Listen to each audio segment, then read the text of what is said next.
E se eu chegar até final de julho em 1000 inscritos, eu vou começar a fechar meu braço em tatuagem. É uma promessa que eu fiz.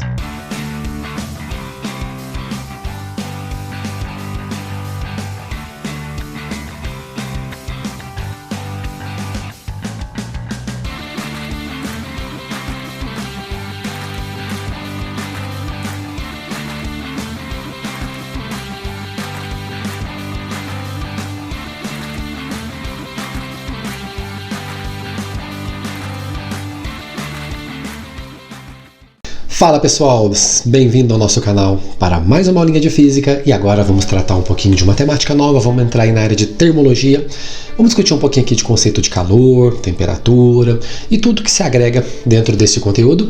Você sempre é muito bem-vindo nesse canal, mas não esquece de dar aquela joinha pra gente, pessoas, curta o canal, compartilha esse canal, se estiver ajudando você, pode estar ajudando aí também outros colegas, tá bom? Eu agradeço de coração, esse canal é novinho, então precisa de uma forcinha para crescer, então eu peço gentilmente de coração, de amigo para amigo, ajude a fazer esse canalzinho crescer, pessoas. Tamo junto, eu quero trazer sempre conteúdo de qualidade para vocês, tá bom? Lá o Store é a loja que patrocina meu canalzinho. Vamos embora comigo, que eu quero fazer uma aula bacana, rápida e interessante para vocês, tá ok? Então, meus caros, nessa aulinha de hoje nós vamos falar de termologia. Termologia é a ciência e a parte da ciência, a parte da física, né? Que estuda os conceitos que estão relacionados aí com a temperatura e com o calor, que estão aparecendo aqui em cima para vocês, tudo bem?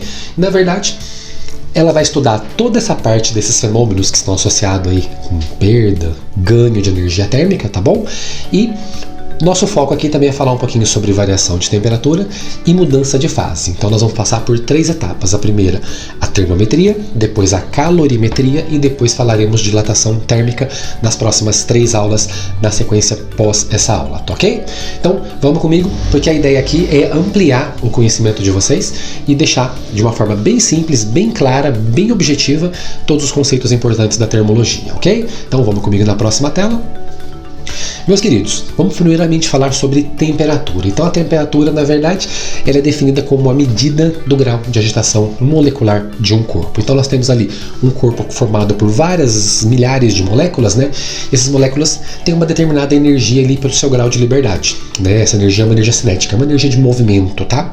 E à medida que essa energia aumenta ou diminui, nós temos aí uma variação de temperatura. Então nas primeiras bolinhas roxas que vão aparecer ali ao lado, nós temos ali, tá vendo então aquela estrutura molecular ali em cima? Então ela está mostrando mais ou menos aí como é que é essa agitação molecular.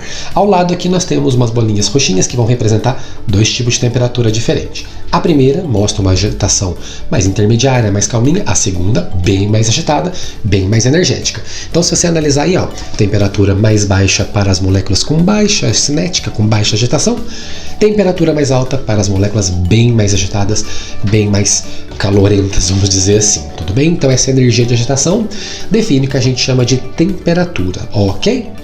Aqui nessa tela tá aparecendo ali sempre para vocês, né? Vamos falar um pouquinho sobre o termômetro, tá? Na próxima aula a gente vai falar sobre as conversões de escala, hoje é só para conhecer mesmo o instrumento. Então o termômetro, na verdade, é um instrumento destinado a medir de fato a temperatura, que é essa agitação molecular do corpo. Aqui em cima de mim tá aparecendo 3 desenhos, né? Esses 3 desenhos mostram que a da direita de vocês aí está bem mais agitadinha, né? Bem mais quente lá pelo termômetro, na indicação do termômetro é maior, e a sua esquerda nós temos as moléculas mais tranquilinhas, representando uma temperatura mais baixa, perfeito? E aí, nós temos aí vários tipos de termômetro hoje no mercado, né? Desde a sua criação, lá do início da história, que falarei na próxima aula, até hoje nós temos vários tipos de termômetro. Então aqui ao meu lado está aparecendo aí alguns modelos, como mercúrio, termômetro de álcool, termômetro clínico, resistência elétrica, bimetálico, pressão a gás, termômetro a laser, infravermelho e mais uma infinidade de termômetros, tá? E são alguns modelos comercializados hoje, ok? Então nós temos aí basicamente esses aí sendo aplicados hoje no dia a dia, tá? E aqui na próxima telinha, vamos falar um pouquinho sobre o calor. Então, temperatura é o grau de agitação molecular. E o que é o calor, professor? O calor, na verdade, é a energia que está transitando entre 2 corpos com temperaturas diferentes, com energias térmicas diferentes. Normalmente, ele flui sempre do maior para o menor até atingir aquilo que a gente chama de equilíbrio térmico. Então, as setinhas do desenho nosso tá mostrando qual que é o sentido de propagação de energia. Ela vai do corpo vermelho, que representa aí o corpo de temperatura mais alta, para o corpo azul, que representa a temperatura do corpo mais baixa, ok? Então, a energia em fluxo aí, né, é causada pela diferença de temperatura entre os dois corpos. Professor, beleza, um corpo ali está mais quente, com mais energia, o outro está mais frio, com baixa energia. De qualquer forma, ambos têm energia, né? O que vai acontecer depois que eu aproximar ou encostar esses dois corpos? Vai começar a migrar a energia do corpo mais quente para o corpo mais frio, até que aconteça o que está escrito aqui em cima, que a gente chama de temperatura de equilíbrio. O que é temperatura de equilíbrio, professor? Os corpos vão atingir a mesma temperatura e padronizar, e depois vai parar de passar energia de um corpo para o outro, até porque eles já estão com a mesma energia, não faz sentido um sugar ou ceder energia para o outro, ok? É bem simples mesmo, a gente vai aprender na aula de calorimetria como calcular as temperaturas finais dos objetos. Quando os corpos são iguais, idênticos, né? Existe uma regrinha fácil, que é uma média, né? Rapidinha, beleza? Mas quando os corpos têm estruturas diferentes, materiais diferentes, aí existe uma equação específica que vai fazer pra gente o cálculo de equilíbrio térmico, tá bom? Mas veremos isso numa aula posterior. Aqui nessa tela, pessoas, vamos falar alguns tipos de transmissão de calor. Nós temos 3 processos. Vamos começar pelo primeiro, tá? Chama-se processo de condução térmica. O que é condução térmica, professor? Você pega lá uma barra de ferro, uma barra de um material, por exemplo, condutor. Geralmente o metal acaba sendo, entre aspas, os bons condutores de energia térmica. E se você esquentar a pontinha de um deles, como está aparecendo na GIF aqui em cima, se você pegar ali ao lado esquerdo da barra, a fonte de calor está ali. Ela não está lá no lado direito, ela está do lado esquerdo. Mas de qualquer forma, ali começa a esquentar a ponta esquerda, e essas moléculas começam a transmitir energia, elas vão conduzindo, daí o nome condução, elas vão conduzindo energia lá do ponto que está mais quente até o ponto que está mais frio. Isso acontece quando você coloca uma colher ali, uma colherinha, né, por exemplo, uma panela de arroz, você põe uma colher de ferro, por exemplo, ali, de algum metal, quando você vai pegar essa colher está com a ponta quente, né, você acaba queimando sua mão. Este calor foi transmitido por condução, tá bom? Aqui ao lado a GIF está mostrando pra gente aqui, exatamente com você esquentando no lado. Imagina que você tem ali parafinas grudadinhas, né? Parafinas derretem. Elas derretem fácil com o calor, né? Então, aí está mostrando que na sequência vai caindo gotinha por gotinha, na medida que o calor vai avançando ali da esquerda para a direita na GIF ao lado. Isso é o que a gente chama de condução térmica, tá bom? Aí eu deixei uma definiçãozinha, para quem quiser anotar depois, fazer um resuminho, tá? Então é a transmissão de calor através da agitação das moléculas, ok? Na próxima aqui, vou mostrar para vocês um outro processo chamado transmissão de calor por convecção. Convecção é por deslocamento de massa. Essa massa pode ser um gás, pode ser um líquido, tá bom? Mas se você colocar água para ferver, por exemplo, a água vai ferver embaixo ali da panela, né? Ela vai começar por baixo e essa água quente começa a subir e vai borbulhando. Este processo é chamado de convecção. As moléculas de qualquer material, tá, gente? Uma tendência é que os materiais, quando você aquece, eles crescem de volume, mantém a massa constante e, por isso, altera a densidade. Os elementos aquecidos, eles vão ficar maior e, teoricamente, vão ocupar mais volume e vão ficar menos denso, tá bom? Mas vou mostrar para vocês aí uma representação. De qualquer forma, tá ali, ó, transmissão de calor através do deslocamento de massa, tá bom? Isso acontece lá na formação das chuvas, né? A água evapora, vai lá para cima, forma as nuvens, depois chove. Então esse processo está muito comum na Terra, né? Os ciclos, né, das correntes de ar na Terra depende muito da convecção com relação à diferença de temperatura entre os polos, né? E a linha do Equador, que é mais quente. Então o ar circula, né? Ele fica circulando pela Terra. E essa corrente é essencial para a vida na Terra, perfeito? Aqui em cima tem uma gifzinha mostrando que a fonte de calor está embaixo. Essa massa vai deslocando até em cima, esfria, depois ela desce. Depois esquenta, esfria, desce. Isso vira um ciclo enquanto isso aí estiver recebendo uma fonte de calor. Então esse processo é a convecção. Aqui ao lado vai aparecer alguma explicaçãozinha bem simplesinha, tá vendo? Ó, a molécula vermelha, ou a partícula vermelha maior, né?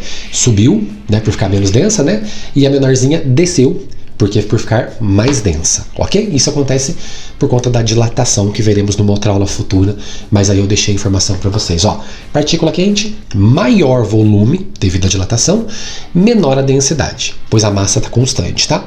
Lá na partícula fria, menor volume e, consequentemente, maior densidade. Por isso, toda a massa quente tende a subir, a massa fria tende a descer. Na próxima telinha eu vou te mostrar alguns exemplos comuns no dia a dia nosso, por exemplo.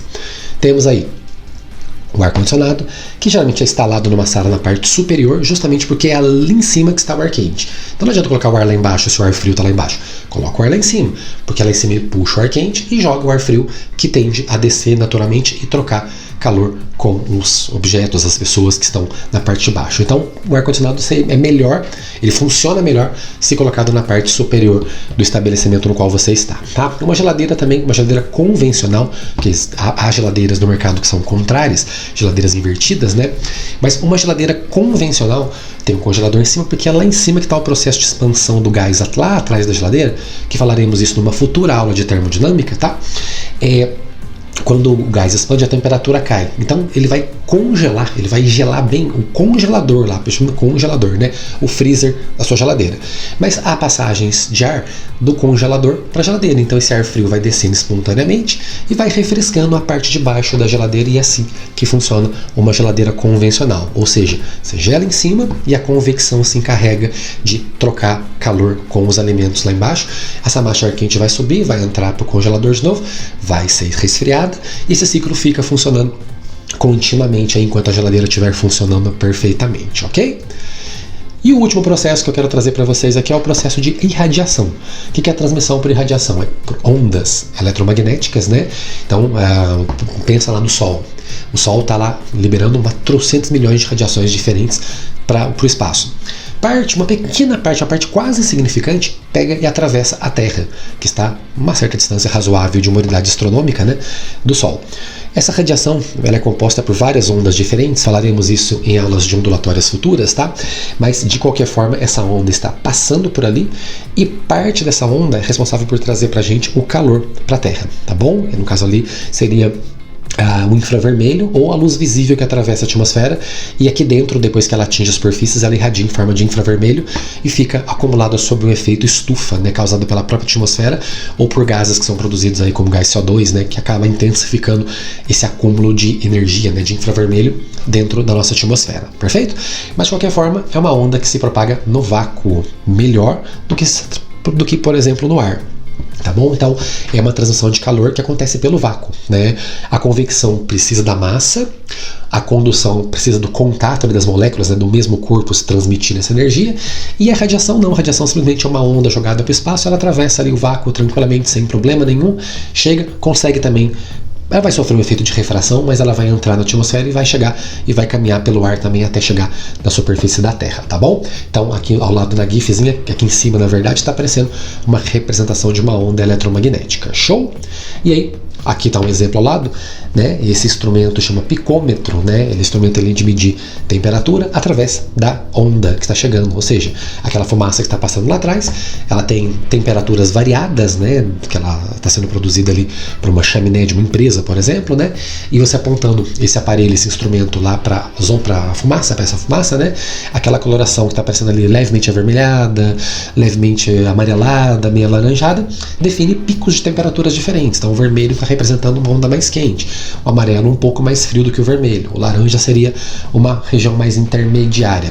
E isso está mostrando que isso na verdade nada mais é do que a captação de uma onda eletromagnética que está vindo ali pelo próprio instrumento que aqui está aparecendo. Perfeito? E aí, aqui nós vamos falar um pouquinho sobre a condução térmica, tá? Então o que é a condução térmica? Vamos entender o conceito de condução. Então a energia térmica que passa, né, de uma partícula para outra, né, só que ela não desloca a matéria. Então, ou seja, eu esquento a pontinha lá no exemplo de condução agora há pouco atrás, eu esquento a pontinha de uma placa metálica lá de um condutor qualquer, essa energia vai sendo conduzida, né, condução, né? Então a condução térmica quer dizer que a energia vai passando pela matéria, mas a matéria propriamente dita ela não se move, tá? É só a energia que passa ali por dentro, ok? Então aqui tá, de novo está aparecendo uma gifzinha mostrando que ali onde está vermelho, amarelo na verdade, né, está na fonte de calor, aquele vermelho quer dizer que está sendo conduzido o calor até a outra extremidade, perfeito? Então essa é a pedaço de condução térmica, e a setinha está mostrando qual é o sentido de condução de calor nesse desenho, nessa telinha que eu coloquei para vocês aqui em cima. Show de bola?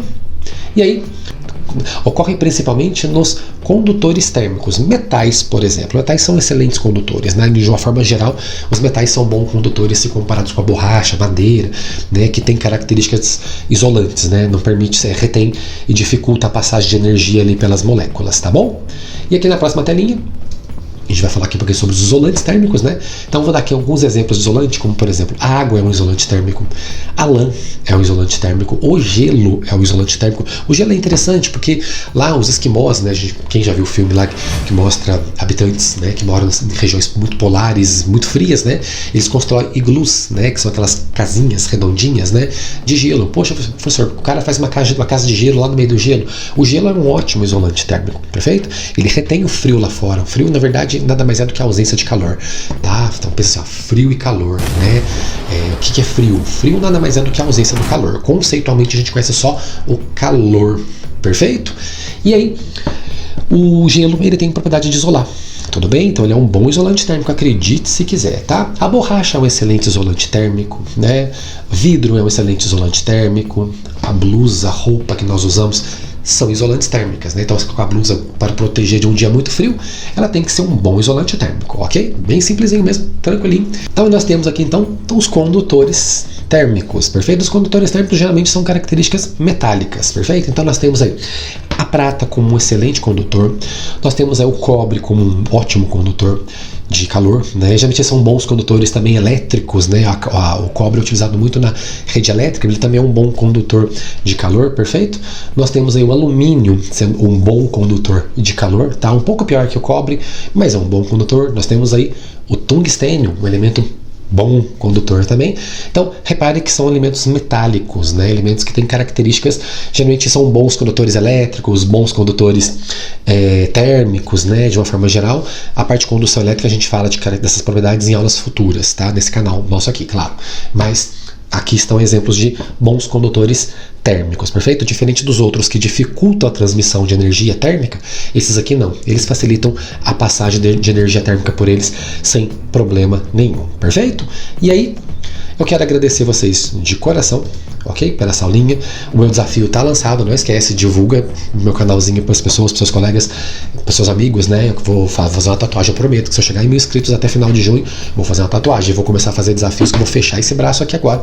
Promessa minha, tá? Já tem um projeto maravilhoso de um garoto show de bola que já bolou uma tatuagem muito bacana para mim, né? Depois eu vou fazer a divulgação do trabalho dele com certeza aqui no meu canal, porque vai ficar show de bola esse projeto, hein? Até mais, galera!